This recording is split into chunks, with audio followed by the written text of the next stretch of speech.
Good afternoon, and thank you for finding time to be with us. These are the latest. Sorry, we apologize for that. Very good afternoon, good morning, good evening, depending on where you are joining us from. These are the latest news from across the continent of Africa. And thousands of Sudanese people are on the move, with many traveling to take refuge in neighboring Chad. David Miliband, President and Chief Executive of the International Rescue Committee, says his organization is helping people who have fled to Chad. He added that while European leaders are focused on evacuating their citizens, there is no time to waste in shifting focus on supporting and protecting those who have remained, and that is the Sudanese citizens. And still staying with Sudan, Sudan's health ministry says the number of people killed in the clashes between the army and RSF is 512, and with another 4,193 injured.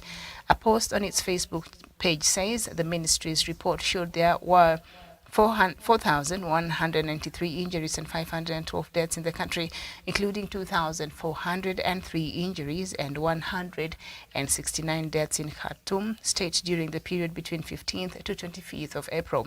Meanwhile, in a separate Facebook post, the Sudanese Doctors Syndicate put the civilian death toll from the fighting between 15th and 26th of April at 303, with 1,848 injuries.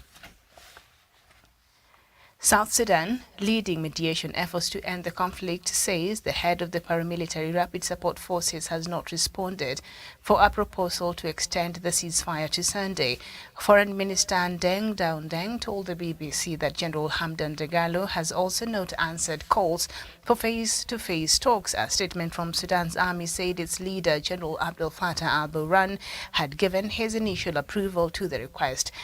Deng Daundeng told the BBC that they hope that General Dagalo will be able to respond positively to that request. The ceasefire, due to end at midnight local time between the Sudanese army and the RSF, has been strained by reports of continued fighting and shelling in some parts of Sudan.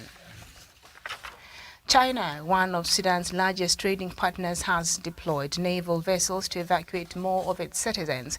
Its foreign ministry said it's expected to transfer more than 800 people before the ceasefire is due end tonight. Rescue operations by a number of countries have intensified since the truce began on Tuesday, and tens of thousands of Sudanese nationals are also fleeing the violence and insecurity in their country. The majority have taken refuge in the neighboring states of South Sudan, Chad, Ethiopia, Egypt, and Djibouti. Aid agencies are calling for urgent humanitarian assistance for the refugees. Many have been displaced not just by the fighting, but by also shortages of food, water, and vital supplies in the Sudanese capital, Khartoum, and the near collapse of the city's health system. With South Sudan leading, I think I have gone through that.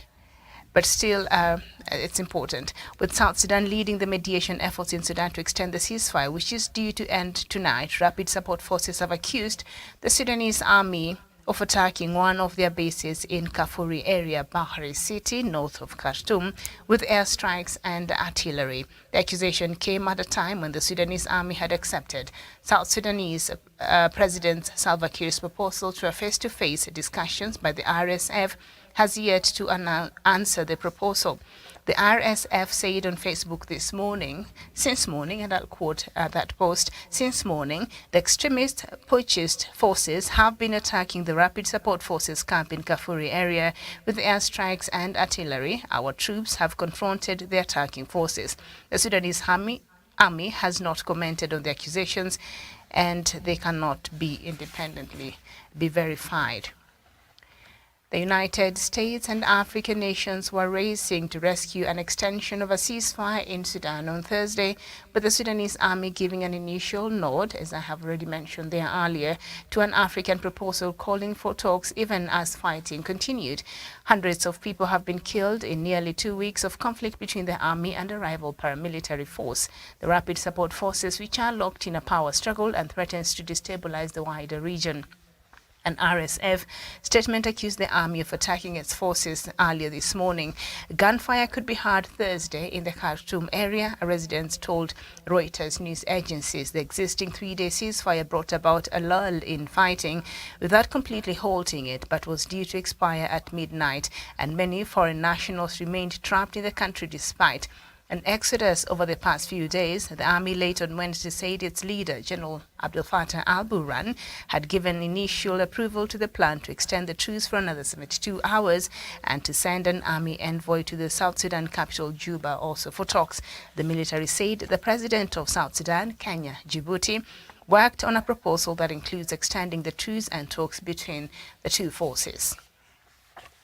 Nigeria has begun the evacuation of its stranded citizens in Khartoum, Sudan, with the deployment of 40 luxury buses to take the evacuees to Egypt for airlifting to the West African country.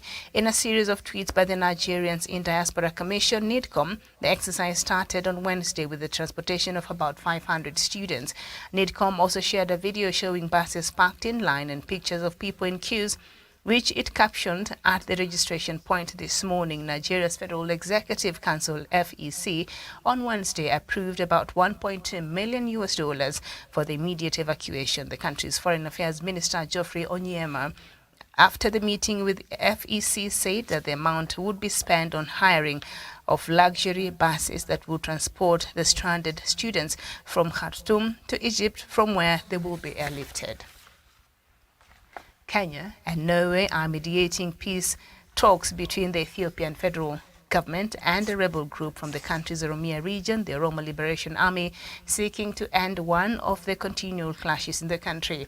The talks, which began on Tuesday in Zanzibar, Tanzania, are aimed at ending a long-running silent conflict in the country's Oromia region. OLA spokesperson Oda Tarbi told the media that the meeting is only the first step intended to build trust between the two parties. According to the rebel official, the talks are being mediated by Norway and Kenya and will last until Thursday this week. He also said the EU, US and regional bloc, the Intergovernmental Authority on Development, IGAD, are also expected to be part of the process going forward if they are successful, though through its spokesperson, IGAD expressed its hope that the peace talks will lead to a political agreement. Each party is represented by a 6-member negotiating team. Ethiopia government negotiating team includes the country's Justice Minister Gideon Timotheos and the Prime Minister's National Security Advisor Redwan Hussein, both of whom were previously negotiating with the Tigrayan forces. Redwan, on November 4, 2022, led the Ethiopian negotiating team that agreed on a permanent ceasefire with the Tigray People's Liberation Front (TPLF), with whom the nation's government had fought a 2-year war from November 2020. OLA on its side is represented by their army commander advisor Diregna Gudeta, a historian, Professor Mohammed Hassan, and Abdi Taha. Ethiopian Prime Minister Abiy Ahmed on Sunday announced that his government will begin peace negotiations with the outlawed OLA rebel group. It was the first time for the Ethiopian government to officially announce via its Prime Minister that it will negotiate with this banned rebel group. The talks aim to end over half a century-long insurgency of the Oromo rebels. The OLA armed group has been fighting Ethiopia's government since 1970s for self-determination of Oromia, the most populous and largest region in the Horn of Africa's nation. The rebels intensified their fighting in the first 4 years in a bid to topple Prime Minister Abiy Ahmed's government, and OLA was designated by Addis Ababa as a terrorist entity in May 2021. The new agreement for peace talks comes about 6 months after a peace deal reached between the federal government and forces in the Tigrayan region, which ended a 2-year bloody conflict in the country's north. The 2-year conflict in the Tigray region has claimed the lives of over 600,000 people and displaced millions of others. Now, as the Tigray peace host, Prime Minister Abiy, who was the 2019 Nobel Peace Prize winner, seems committed to end the long-running silent conflict in the Oromia region. Abiy himself, from the Oromia region, is the first ever ethnic Oromo to assume power as the country's prime minister. Now we go to Zimbabwe. British parliamentarians have written to the Secretary of State for Foreign, Commonwealth and Developmental Affairs, James Cleverly, to reconsider the government's invitation to President Mnangagwa of Zimbabwe to attend King Charles III's coronation over alleged human rights violations. President Mnangagwa was last week invited to the coronation set for May 6, 2023, at Westminster Abbey and will form part of a long list of international dignitaries expected at the ceremonial home of Britain's monarchy. The lawmakers highlighted the widespread political violence and human rights abuses in Zimbabwe, including the harassment and imprisonment of opposition members of parliament and party members. To summarize, political violence and human rights abuses are widespread, with opposition, members of parliament and party members harassed, beaten and imprisoned. This is according to one lawmaker, and this was the argument they were making on the floor of the British Parliament. They said by accepting President Mnangagwa, it will imply that the UK government is endorsing political violence and repression.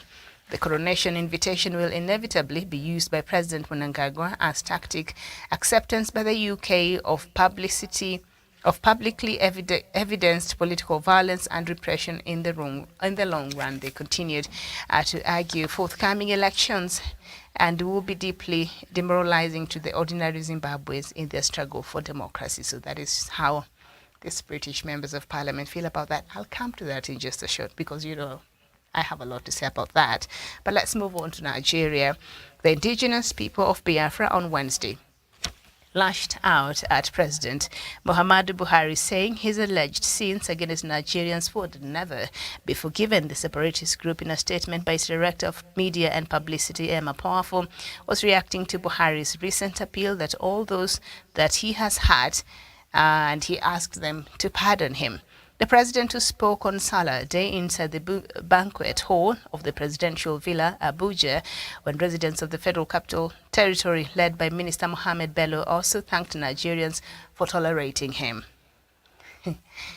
But reacting in a statement by its spokesperson, IPOB said, and I'll quote, "The attention of the global family and movement of the indigenous people of Biafra has been drawn to the statement credited to the President Muhammadu Buhari, asking and demanding that Nigerians should forgive him, while at the same time indicating his interest to relocate to Niger Republic, where he came from."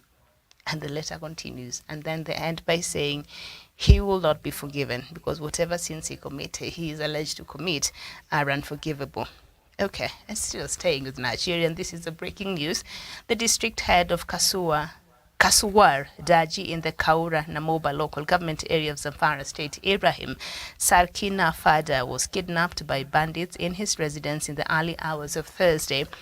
Residents from that area have confirmed. Bello said the bandits fired many gunshots in order to frighten the residents of the village who wanted to rescue their village head. And I think that was the head of the one of the members there in Zamfara. So this is still a developing story, and this person is said to have been abducted around 2:30 to 3 a.m. Early in the wee hours this morning. So I guess the kidnappings continue. Okay, now let's just go back to this Zimbabwe story, because I was just itching to come sit here and talk to you about this, because this is really very, very interesting. So let me quote some of the things that these members of parliament were saying, arguing as part of the reasons as to why President Mnangagwa's invitation should be revoked. He was invited, was it 2 weeks ago? We talked about this, to go attend the coronation of King Charles III that is said to be happening in May. First of all, I took issues with that, and the manner in which the ambassador for Britain, how she was just, the way she was just exhibiting that on social media. You could see, it's really not such a big deal, but I guess she went, took the invitation respectfully, and then after President Mnangagwa accepted, they had a photo opportunity, and it was all for public relations, and you could really tell that, because she put a lot of effort in doing that. But having said that, after inviting Mnangagwa, I don't think Mnangagwa asked to be invited. I want to believe he did not. I want to believe that the President of the Republic of Zimbabwe did not ask to be invited to this coronation. And just like everybody else that has been invited, I want to believe this was something that the royal family and the British government worked together and thought, in the list of the many dignitaries we want to come and witness this auspicious occasion that is meant to bring the world to a standstill on the, it's going to be on the 6th of May. President Mnangagwa of Zimbabwe, should grace this occasion. So that is a decision that was made. So now all of a sudden, it has become a conversation in British Parliament. This invitation happened a while back. So why they've waited until now for them to start making it a debate on the floor of Britain's Parliament, I don't understand. What is it? What is it with this embarrassing stance that you guys keep pulling? And like I said, I had a problem with Mnangagwa accepting this invitation in the first place, because we know the role that Britain has played to bring Zimbabwe to where it is today. The financial ruin and everything else that is going on in Zimbabwe. Britain and its allies engineered that. Okay, and that is the truth. And I've never understood the obsession with Zimbabwe's government to keep wanting to crawl and to kneel and to do all that, to be accepted back to the Commonwealth, to be accepted back to, I've never understood, but I guess in the international system, since the way it has been formulated, there is some level of interdependence. So if you're not part of something, you feel very left out, and you'll end up not gaining so much in terms of trade and everything else that comes with a perks of you being part of these blocks. But so I could understand that, but still, I struggled to really wrap my head around that. So President Mnangagwa accepted this invitation and he said, I will be there, I will come and grace that occasion and witness with the rest of the world as King Charles III is coronated as the king, okay? And now, what these members of parliament were saying, which I find to be very interesting, especially understanding fully well the history of Britain, in fact, the history of that monarchy. The history of that monarchy. And this is what they said. We urge you to consider the government's advice to Buckingham Palace on the invitation of President Mnangagwa to the coronation in the light of the grave political and human rights situation in Zimbabwe.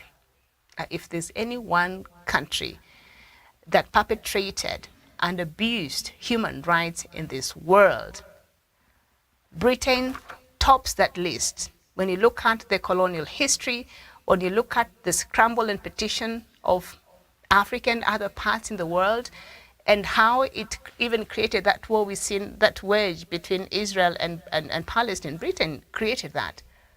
Retreated back, now it's enjoying, it's having a good time over there, and it acts as if that is not its problem. That is a problem that Britain created, among other things across the world. So, because human rights is so much at the center and the core of everything they do, they should first reconcile their past and where they are today, because there are countries that are still reeling from the effects of colonization and other things, because Britain, we know it. It was the head of, what do you call it? It led when it comes to colonialism, and that is the truth. But now they're worried about human rights, okay? So they're saying because of the grave political and human rights situation in Zimbabwe, so President Mnangagwa's invitation should be revoked. And let me just read through and a quote from one of the members of parliament. To summarize, political violence and human rights abuses are widespread, with opposition members of parliament and party members harassed, beaten, imprisoned, and murdered. Corruption is rife, extending to the highest level of government, destroying the economy and impoverishing the Zimbabwe people. and the judiciary, the Zimbabwe's Electoral Commission, and all institutions of the state have been suborned to the ruling party, say the lawmakers. Of which some of these things are true. I'm not denying. Some of these things that the government has been accused, there's been some level of evidence to see the targeted attacks against the opposition, some level of evidence to show there's been some human rights abuses happening and harassment and all these things, corruption. I mean, we just saw the gold mafia investigation by the Al Jazeera just a couple of days ago, the full part, and the Zimbabwean government said that they will investigate, and we saw the name of the president being mentioned there, and the first lady and other key government officials and all that. So that some of that is not disputable. It's there, and they're dealing with however they're dealing with. But the problem I am having with this is, I know. I guess President Museveni has been invited, or are they revoked? Because have you seen that bill that he refused to sign?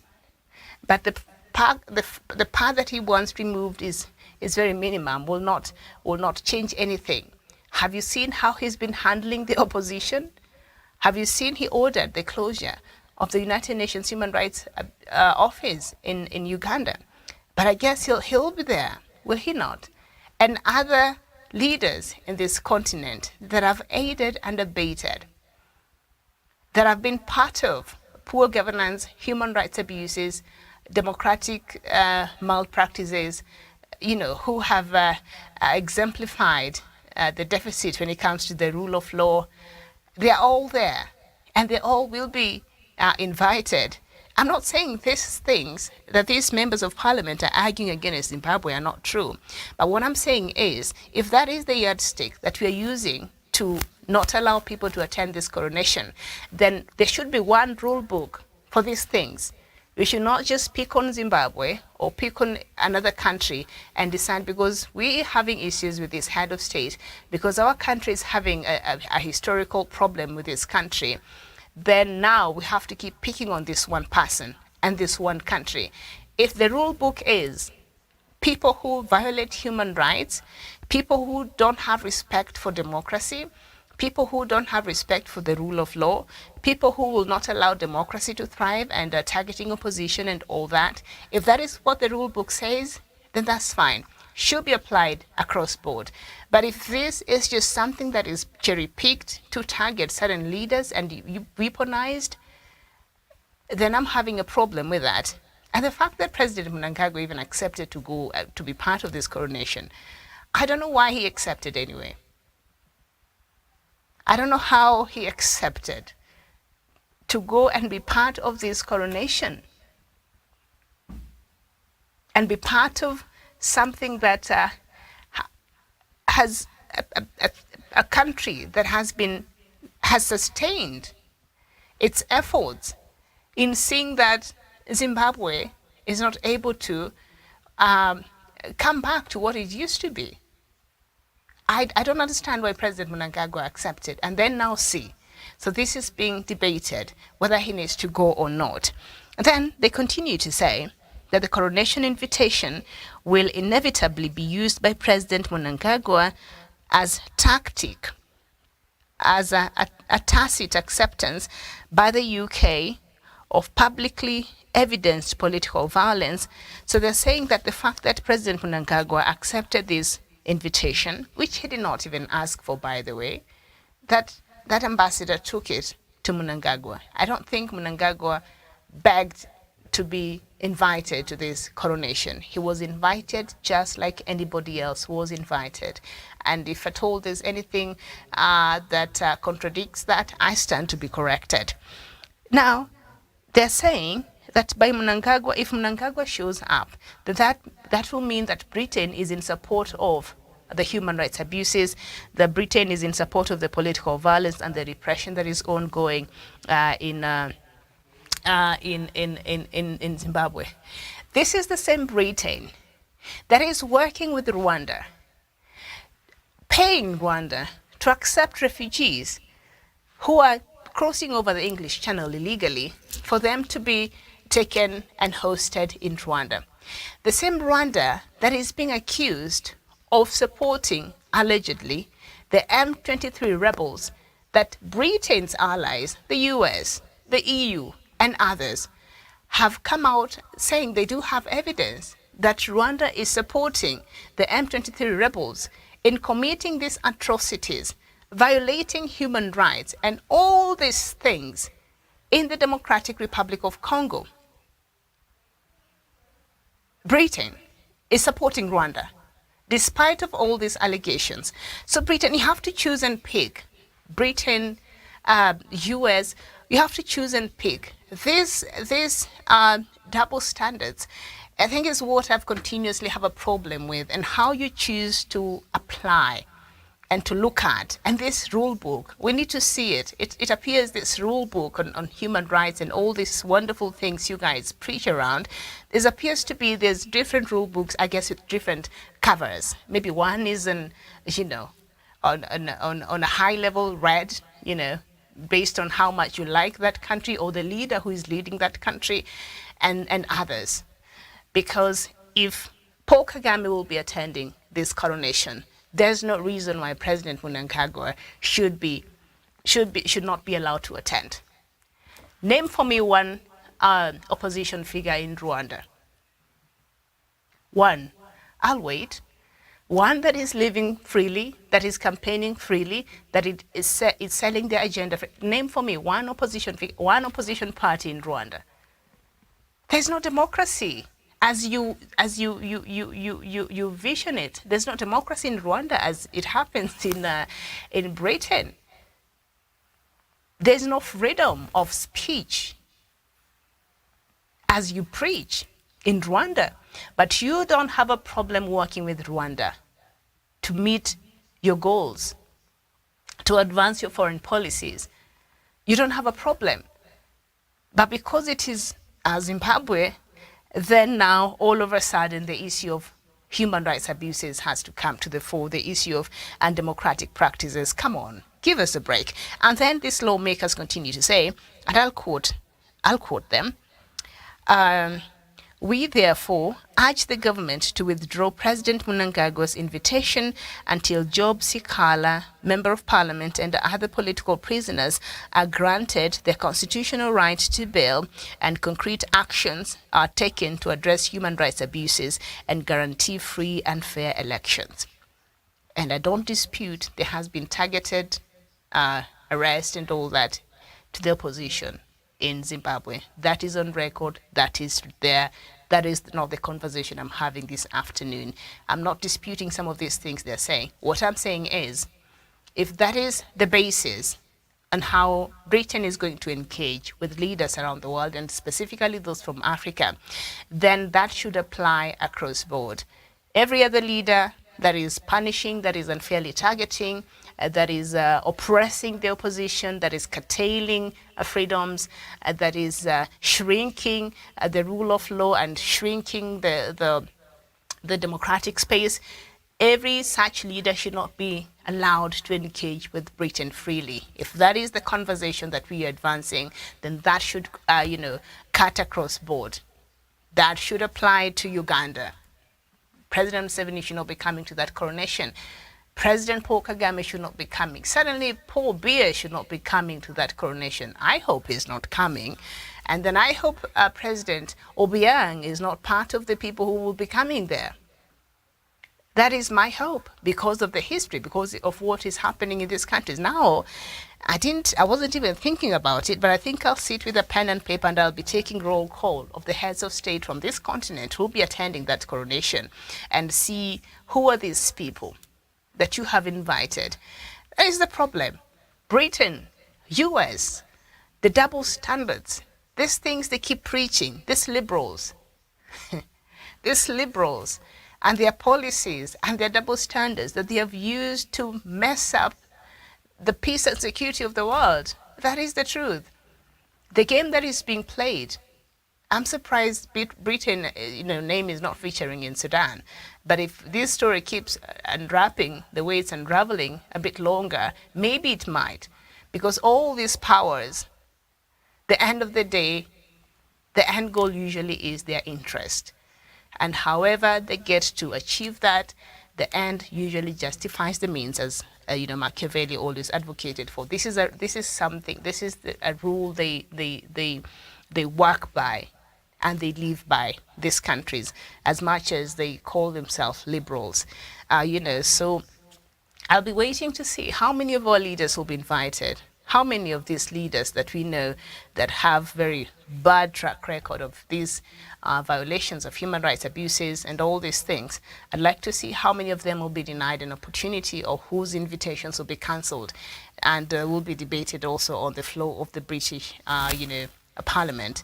So I think this is uncalled for, and for the love of what is right, President Mnangagwa, surely there has to be some level of dignity left for you as the symbol of the leader of that office that you're holding, of the great country of Zimbabwe and the people of Zimbabwe. There has to be some level of dignity left within that will make you say, maybe I should not be even attending this.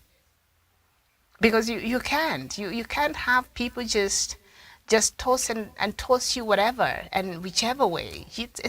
There should be some level of mutual respect when we are operating within countries, and the respect of that office that you are representing, despite of whatever else is going on, as they have shown and as you have accorded them. That is a requirement in the diplomatic circle. So I think this is very disrespectful. And if you are disinviting everybody that is doing these things, then I think this should cut across board. Half of the leaders from this continent should not be attending that coronation, Britain. And you're out here talking about human rights. And yet you are the biggest perpetrator of human rights. Your legacy that you've left around the world, and the kind of mess that the British monarchy made and left in so many countries in the world. Come on. It's interesting. It's interesting. The head of imperialism, that is Britain, is interesting. Out here talking to us so much about human rights, but they still don't have a problem working with others who are abusing these human rights. It's quite something. Okay, I think I'll put a stop there this afternoon. I'll see us tomorrow, God willing, and we shall be looking at the latest from Sudan and seeing what else is happening, and if at all those generals have gotten a grip of some sense and stopped this, unnecessary conflict, really. Thank you so much. Enjoy the rest of your day. My name is Miriam Ogotu. Bye-bye.